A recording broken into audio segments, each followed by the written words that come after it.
You know, when we've mentioned what we've mentioned here, you interact with them, socialize with them, invite them to your houses. Let me share with you one incident. Today, our responsibility, being in this country, is to educate the mercy of Islam to the non-Muslim majority that around whom we are living. I'd like to share with you one incident. You know, Sayyidina Amr ibn al-As radiyallahu anhu. Amr ibn al-As, a Sahabi of Rasulullah who conquered Egypt. He conquered Egypt. You know, when they settled down there in Egypt, and he made a tent. He made a tent.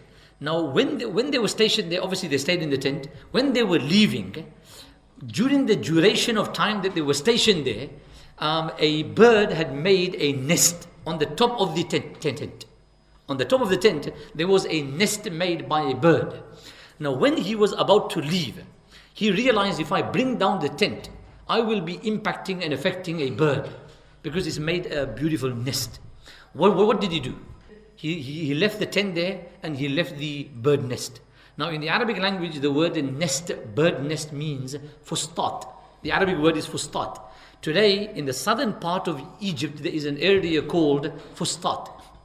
And an entire locality was established. Why? Because of the sacrifice of that one Sahabi who did not tolerate, that a bird be troubled. And inshallah, one last point, I was saying, we don't integrate with them into such an extent.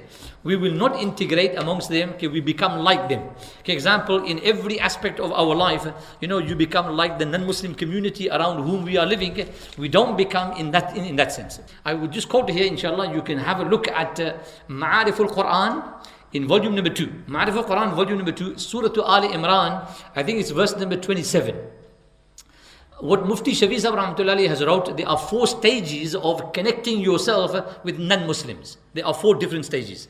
You will find it, inshallah, in the commentary of Surah Ali Imran, verse number 27. It starts, لا يتخذ المؤمنون الكافرين أولياء من دون المؤمنين.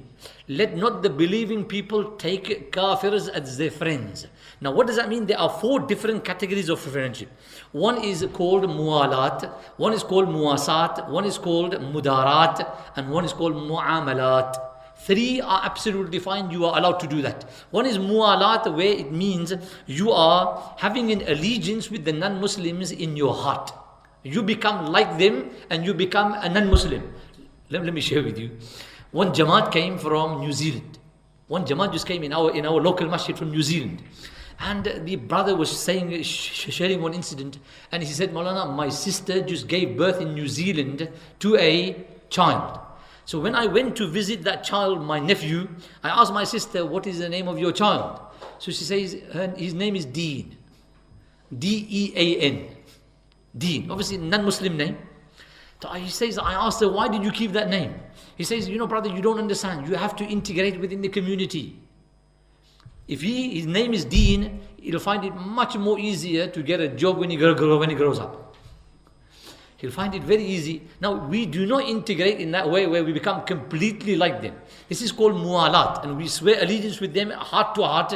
Friendship at heart, you only have, number 1, with Allah, and you have with Rasulullah sallallahu alaihi wasallam, and you have with the believers. Mufti Shafi Sahib Rahmatullah used to say, he used to say to Mufti Taqi Uthmani, you boast you have so many people who know you, and you have so many friends. He says, Alhamdulillah, I only have 2 friends. Alhamdulillah, I only have 2 friends, Allah and His Messenger. If you have these as your friends, inshallah, everyone will become your friend. And if these are not our friends, everyone is our enemy.